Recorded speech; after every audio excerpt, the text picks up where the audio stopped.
0214 AM. The skies over the Sumy region of Ukraine are dangerously silent. On the ground inside a camouflaged command van buried under 3 meters of earth and timber, a Ukrainian radar operator stares at a screen that shows nothing. And that is exactly what terrifies him.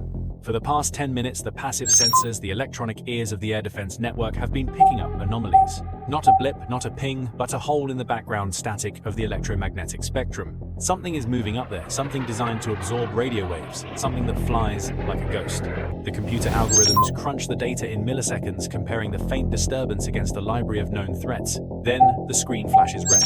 The probability counter hits 99%. This isn't a drone. This isn't a cruise missile. It is the Su-57 Felon, Russia's 5th-generation stealth fighter, finally crossing the line. But if the most advanced invisible predator on the planet has just walked into a trap, does superiority even exist anymore? To understand the gravity of this moment, we must look at the Su-57's operational history.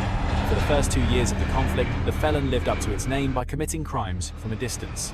Moscow treated its 5th-generation fleet like fine china, too expensive to risk, too valuable to lose. These jets operated strictly from the safety of Russian airspace, launching long-range air-to-air missiles, or Kh-69 cruise missiles, never crossing the border into the teeth of Ukrainian air defenses. The Kremlin knew that a single confirmed loss of a Su-57 would shatter its export potential and hand NATO a treasure trove of sensitive technology. But the battlefield has evolved. With the arrival of Western F-16S and Patriot batteries denying air superiority, the Russian aerospace forces VKS were forced to change tactics. Standing off was no longer enough. To blind the enemy, they had to send their best hunter into the forest. The mission tonight is a classic SEED operation, suppression of enemy air defenses. And destroy the very radar systems that have kept the skies contested. The Su-57 was built for exactly this, to slip through the gaps in radar coverage, deliver a knockout punch to the air defense nodes, and realize they are under attack. However, the Ukrainians have adapted their own doctrine. They call it the Sambush. Instead of keeping their valuable Patriot and NASAMS batteries in static positions around Kyiv, they have begun moving them aggressively toward the front lines. These roving batteries operate in total silence, turning off their active radar emitters to remain invisible to the Su-57 sensors. They rely on a network of passive sensors, systems that listen for radio waves rather than broadcasting them, waiting for the intruder to make a mistake. It is a deadly game of cat and mouse played at Mach 1.5. The Russians are betting on their stealth technology. The Ukrainians are betting on their patience. But in a war where technology evolves weekly, is stealth still a cloak of invisibility, or has it become a coffin for the overconfident? Inside the command post of the 138th Anti-Aircraft Missile Brigade, the air is thick with the hum of cooling fans and the smell of stale coffee. The crew is operating in emission control MCON silence.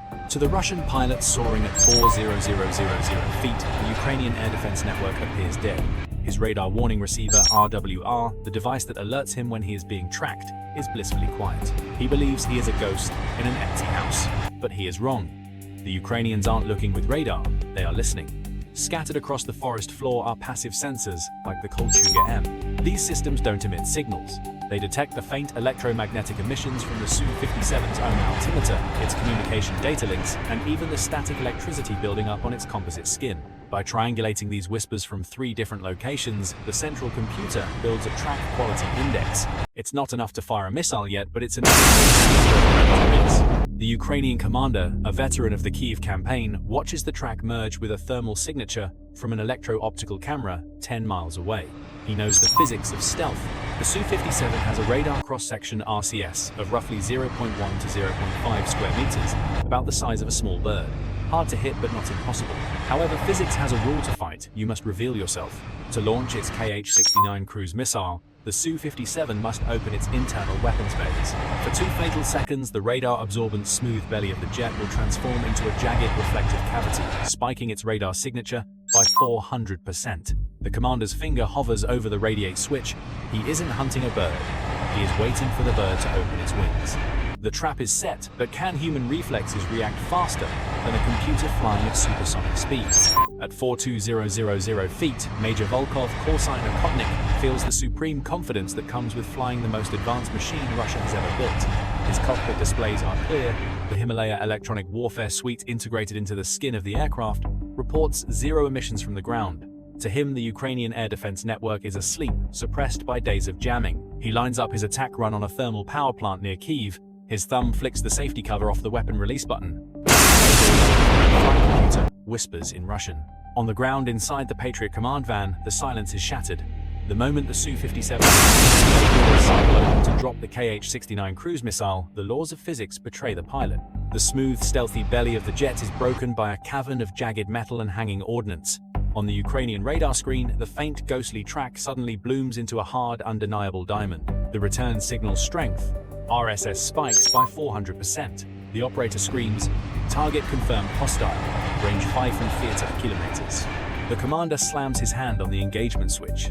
Fire, fire. In a clearing 3 kilometers away, the boxy launchers of the Patriot battery erupt. A PAC-2 GMT missile, a telephone pole of solid rocket fuel, and high explosives roars out of its canister. It accelerates to Mach 4 inches seconds, turning the dark forest into day. Up in the stratosphere, Volkov's the radar warning receiver RWR, silent for hours, suddenly screams a continuous, high-pitched tone of imminent death. Lock. Hard lock. He doesn't think. He reacts. He slams the throttle to the stops and hauls the stick back and left. The Su-57's 3D thrust vectoring nozzles twist, forcing the jet into a violent supernatural tumble that no Western fighter can match. He dumps chaff and flares, creating a cloud of burning magnesium to confuse the missile. But the PAC-2 GMT isn't chasing his heat. It is following the reflected radar energy from the ground. It ignores the flares. It ignores the chaff. It predicts where the Su-57 will be, not where it is. Volkov pulls 9G, his vision graying out as he tries to notch the missile flying perpendicular to break the Doppler lock. It's a move that has saved Russian pilots before, but tonight the math is against him. The missile doesn't need to hit him directly. As the Patriot interceptor screams past the nose of the Su-57, its proximity fuse detects the mass of the jet. The warhead of the PAC-2 GEMT detonates 10 meters off the Su-57. It doesn't need a direct hit. The explosion releases a shotgun blast of 45 grams of preformed tungsten fragments, moving at hypersonic speeds. Inside the cockpit, Major Volkov hears a sound like gravel being thrown against a tin roof magnified 1,000 times. The invincible composite skin of the Su-57 is shredded instantly. The stealth coating designed to absorb radar waves is now peeling off in burning strips. Critical systems scream in protest. The right engine, a Saturn AL-41F1, swallows a cloud of shrapnel and disintegrates, spewing turbine blades through the engine casing. Hydraulic fluid sprays into the slipstream, igniting a trail of fire that marks the jet across the night sky. The aircraft enters a violent, unrecoverable flat spin. Volkov fights the stick, toggling the emergency restart, but the fly-by-wire computer is dead. The thrust vectoring nozzles, once his greatest asset, are now locked in a hard-over position, forcing the jet into a death spiral. The Ghost has become a burning meteor. At 8,000 feet, realizing the machine is lost, Volkov reaches between his legs and pulls the ejection handle. The canopy shatters. The rocket motor under his K-36D seat ignite, punching him out of the dying airframe into the freezing Ukrainian night. On the ground inside the Patriot van, the tension breaks. The solid diamond on the radar screen flickers, splits into debris, and then vanishes. Splash one, Bandit, the operator shouts, his voice cracking with adrenaline. There is no cheering, only the heavy breathing of men who just killed a myth. They didn't just shoot down a plane, they shot down the symbol of Russian technological superiority.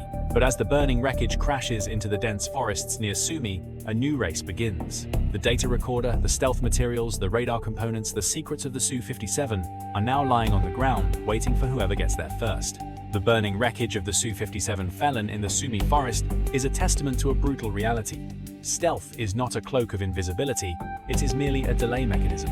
To understand why Russia's most advanced fighter fell to a system designed in the 1980s, like the Patriot, we have to look at the unforgiving physics of radar cross-section RCS. The Su-57 is a marvel of aerodynamics, but it is a design compromised by physics. Unlike the American F-22 Raptor or F-35 Lightning II, which prioritize all-aspect stealth hiding from every angle, the Su-57 is optimized primarily for frontal stealth. Its engine nacelles leave the turbine blades partially exposed to radar waves from oblique angles, and its round engine nozzles lack the serrated edges found on Western 5th-gen fighters to scatter radar energy from the rear. These microflaws are usually manageable until the pilot decides to fight. The fatal flaw tonight was operational. Stealth works only when the aircraft is clean. The moment Major Volkov opened his internal weapon bays to release the Kh-69 cruise missile, he broke the smooth, continuous curvature that deflects radar waves. For those critical seconds, the Su-57's RCS bloomed from the size of a sparrow to the size of a barn door. The Patriot's AN/MPQ-65 radar, already silently queuing on data from the passive sensors, instantly locked onto this spike. Furthermore, the engagement highlights the lethality of the track-via missile TVM guidance used by the PAC-2 GEM-T. The radar on the ground and the seeker in the missile work together, triangulating the target and burning through the Su-57's electronic jamming. The Russian jet's Himalaya EW suite, designed to confuse enemy sensors, was simply overwhelmed by the raw power and computing speed of the integrated air defense network. It proves that in the modern age, a $100 million aircraft can be killed by a $4 million missile if the pilot makes a single tactical error. But if the stealth advantage is this fragile, is the era of manned fighter dominance finally coming to an end? The moment the Su-57 slammed into the Ukrainian soil, the clock started ticking on the most important intelligence race of the 21st century. For NATO, the Wreckage is not just scrap metal, it is the holy grail. Special forces teams are already moving to secure the site. Every circuit board of the N-36 Bielka radar, every sample of the classified radar-absorbent coating, and every line of code in the mission computer will be dissected in laboratories from Kyiv to Nevada. The secrets that Moscow spent decades and billions of dollars to protect are now lying in a muddy crater, ready to be reverse-engineered. For the Russian aerospace forces, the loss is catastrophic, far beyond the cost of the airframe. The myth of the invincible Su-57 is shattered. The Felon was supposed to be the answer to the F-22 and F-35, a symbol of resurgence. Now it is a cautionary tale. This shoot-down forces a humiliating tactical retreat. Moscow will likely pull the remaining fleet back deep into Russian airspace, relegating their most advanced fighter to firing long-range missiles from safety, a job that a 40-year-old Tu-95 bomber could do just as well. The psychological blow is immense. If the best jet can't survive the Ukrainian air defense network, what chance does a Su-35 or Su-34 have? Globally, the shockwaves will hit the arms market hard. Nations like India, Algeria, and Vietnam, who have been eyeing the export version Su-57E, will now pause. If the stealth technology failed against a 1990s-era Patriot system, is it worth the price tag? Western defense contractors, meanwhile, will see a surge in demand for integrated air defense systems. The message is clear: the shield can break the sword. But as we look at the smoking crater of a pilot's ambition, a darker question emerges. If human error and biological limits are the weak link in stealth warfare, how long until the cockpit is removed entirely? The downing of the Su-57 is not just a tactical victory, it is a strategic turning point. It proves that no weapon system, no matter how advanced or expensive, is invincible. The Felon was marketed as a ghost, a predator that could operate with impunity. But in the skies over Ukraine, it encountered a harsh truth. Physics doesn't care about marketing brochures.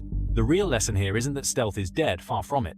The lesson is that arrogance is fatal. Russia's mistake wasn't building the Su-57, it was assuming that technology alone could compensate for poor tactics and an underestimation of the enemy. The Ukrainians didn't win because they had better planes. They won because they integrated data from old Soviet sensors with modern Western missiles to create a trap that no algorithm could predict. As we look at the charred remains of a fifth-generation dream, we must ask ourselves, in the next war, will we trust the pilot in the cockpit or the AI that replaces him? The age of the invisible fighter might be over, but the age of survivor has just begun. Thanks for watching, and keep your eyes on the horizon. Bye for now.